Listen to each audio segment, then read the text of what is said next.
Alice's Adventures in Wonderland by Lewis Carroll. Chapter 8. The Queen's Croquet Ground.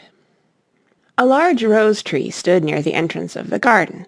The roses growing on it were white, but there were 3 gardeners at it, busily painting them red.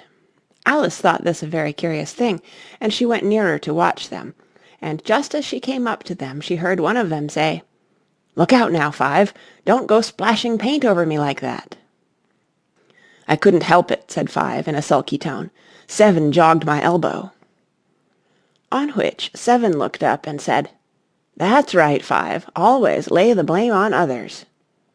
"You'd better not talk," said Five. "I heard the Queen say only yesterday you deserved to be beheaded." "What for?" said the one who had spoken first.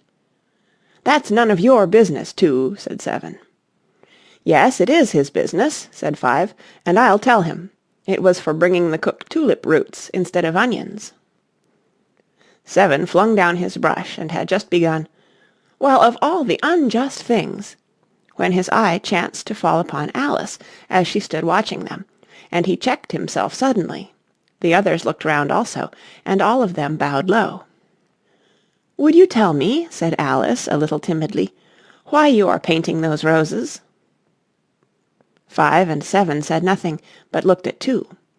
Two began in a low voice, "Why, the fact is, you see, miss, this here ought to have been a red rose tree, and we put a white one in by mistake, and if the Queen was to find it out, we should all have our heads cut off, you know. So you see, miss, we're doing our best, afore she comes, too." At this moment Five, who had been anxiously looking across the garden, called out, "The Queen! The Queen!" and the 3 gardeners instantly threw themselves flat upon their faces. There was a sound of many footsteps, and Alice looked round, eager to see the Queen. First came 10 soldiers carrying clubs. These were all shaped like the 3 gardeners, oblong and flat, with their hands and feet at the corners. Next the 10 courtiers. These were ornamented all over with diamonds, and walked 2 and 2, as the soldiers did. After these came the royal children. There were 10 of them, and the little dears came jumping merrily along hand in hand, in couples. They were all ornamented with hearts.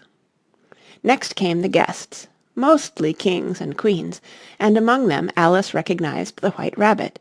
It was talking in a hurried, nervous manner, smiling at everything that was said, and went by without noticing her.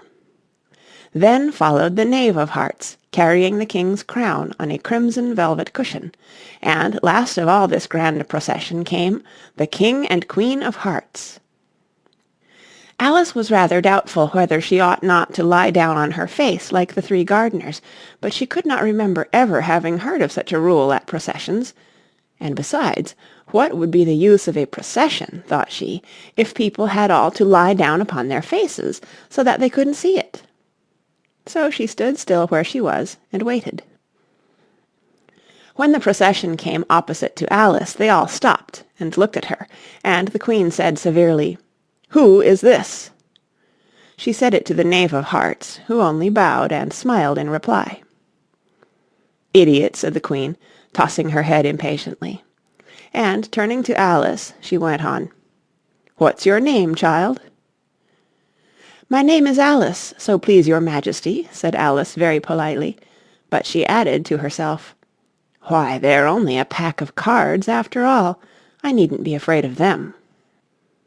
"And who are these?" said the Queen, pointing to the 3 gardeners, who were lying round the rose-tree, for you see, as they were lying on their faces, and the pattern on their backs was the same as the rest of the pack, she could not tell whether they were gardeners, or soldiers, or courtiers, or 3 of her own children. "How should I know?" said Alice, surprised at her own courage. "It's no business of mine." The Queen turned crimson with fury, and, after glaring at her for a moment like a wild beast, screamed, "Off with her head! Off!" "Nonsense!" said Alice very loudly and decidedly, and the Queen was silent. The King laid his hand upon her arm, and timidly said, "Consider, my dear, she is only a child."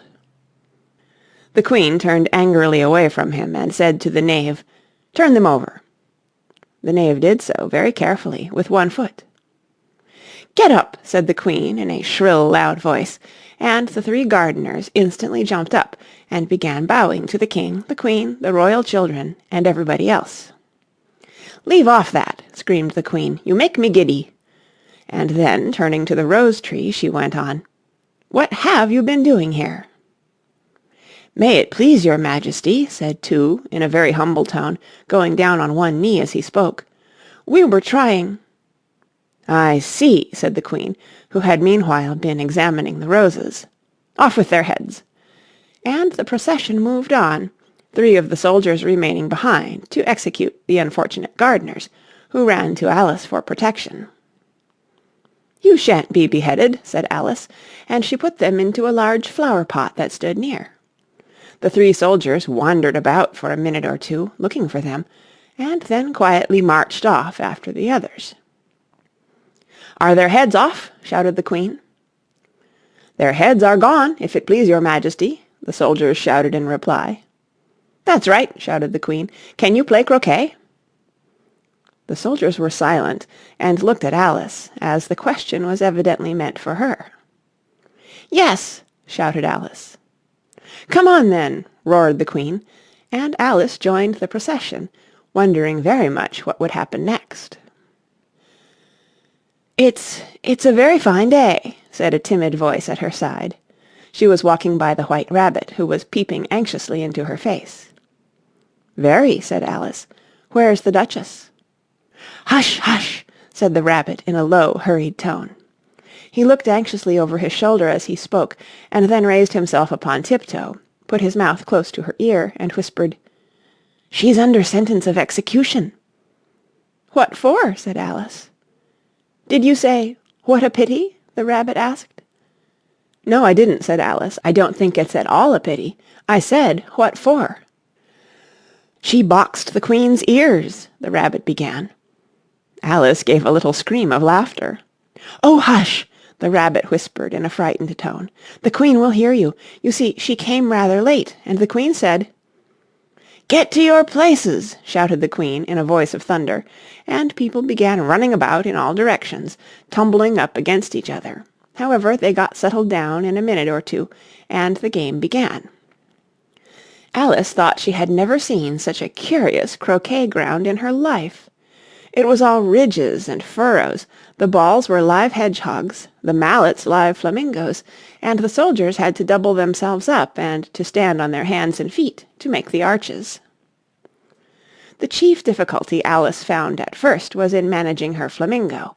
She succeeded in getting its body tucked away comfortably enough under her arm with its legs hanging down, but generally, just as she had got its neck nicely straightened out and was going to give the hedgehog a blow with its head, it would twist itself round and look up into her face with such a puzzled expression that she could not help bursting out laughing.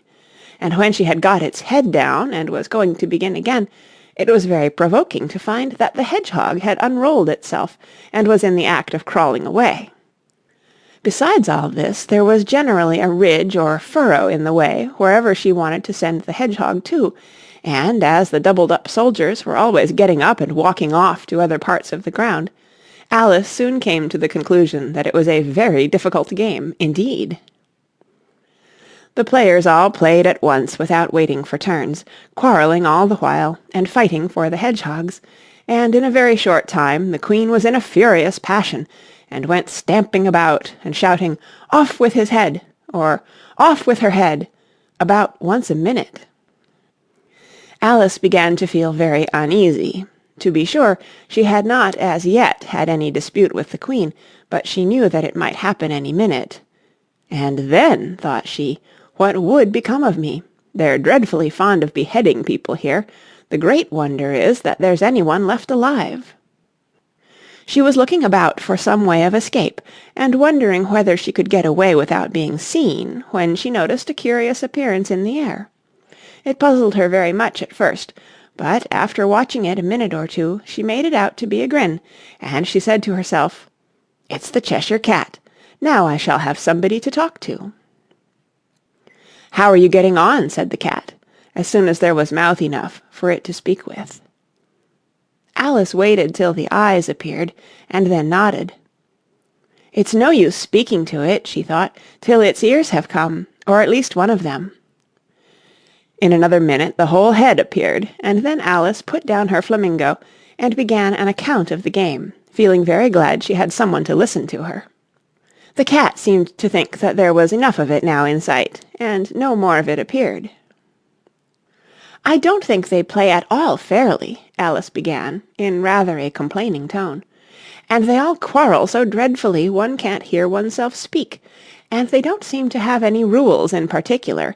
At least, if there are, nobody attends to them. And you've no idea how confusing it is, all the things being alive. For instance, there's the arch I've got to go through next, walking about at the other end of the ground, and I should have croqueted the Queen's hedgehog just now, only it ran away when it saw mine coming." "How do you like the Queen?" said the cat, in a low voice. "Not at all," said Alice. "She's so extremely—" Just then she noticed that the Queen was close behind her, listening, so she went on, "likely to win, that it's hardly worth while finishing the game." The Queen smiled and passed on. "Who are you talking to?" said the King, going up to Alice, and looking at the cat's head with great curiosity. "It's a friend of mine, a Cheshire cat," said Alice. "Allow me to introduce it." "I don't like the look of it at all," said the King. "However, it may kiss my hand if it likes." "I'd rather not," the cat remarked. "Don't be impertinent," said the King, "and don't look at me like that." He got behind Alice as he spoke. "A cat may look at a king," said Alice. "I've read that in some book, but I don't remember where." "Well, it must be removed," said the King very decidedly, and he called the Queen, who was passing at the moment. "My dear, I wish you would have this cat removed." The Queen had only one way of settling all difficulties, great or small. "Off with his head," she said, without even looking round. "I'll fetch the executioner myself," said the King eagerly, and he hurried off. Alice thought she might as well go back and see how the game was going on, as she heard the Queen's voice in the distance, screaming with passion. She had already heard her sentence 3 of the players to be executed for having missed their turns, and she did not like the look of things at all, as the game was in such confusion that she never knew whether it was her turn or not. So she went in search of her hedgehog. The hedgehog was engaged in a fight with another hedgehog, which seemed to Alice an excellent opportunity for croqueting one of them with the other. The only difficulty was that her flamingo was gone across to the other side of the garden, where Alice could see it trying in a helpless sort of way to fly up into a tree. By the time she had caught the flamingo and brought it back, the fight was over, and both the hedgehogs were out of sight. "But it doesn't matter much," thought Alice, "as all the arches are gone from this side of the ground." So she tucked it away under her arm, that it might not escape again, and went back for a little more conversation with her friend. When she got back to the Cheshire Cat, she was surprised to find quite a large crowd collected round it. There was a dispute going on between the executioner, the King, and the Queen, who were all talking at once, while all the rest were quite silent, and looked very uncomfortable. The moment Alice appeared, she was appealed to by all 3 to settle the question, and they repeated their arguments to her, though, as they all spoke at once, she found it very hard indeed to make out exactly what they said. The executioner's argument was that you couldn't cut off a head unless there was a body to cut it off from, that he had never had to do such a thing before, and he wasn't going to begin at his time of life. The King's argument was that anything that had a head could be beheaded, and that you weren't to talk nonsense. The Queen's argument was that if something wasn't done about it in less than no time, she'd have everybody executed all round. It was this last remark that had made the whole party look so grave and anxious. Alice could think of nothing else to say but, "It belongs to the Duchess. You'd better ask her about it." "She's in prison," the Queen said to the executioner. "Fetch her here." And the executioner went off like an arrow. The cat's head began fading away the moment he was gone, and, by the time he had come back with the Duchess, it had entirely disappeared, so the King and the executioner ran wildly up and down looking for it, while the rest of the party went back to the game. End of Chapter 8, read by Kara Schallenberg, March 2010, in San Diego, California.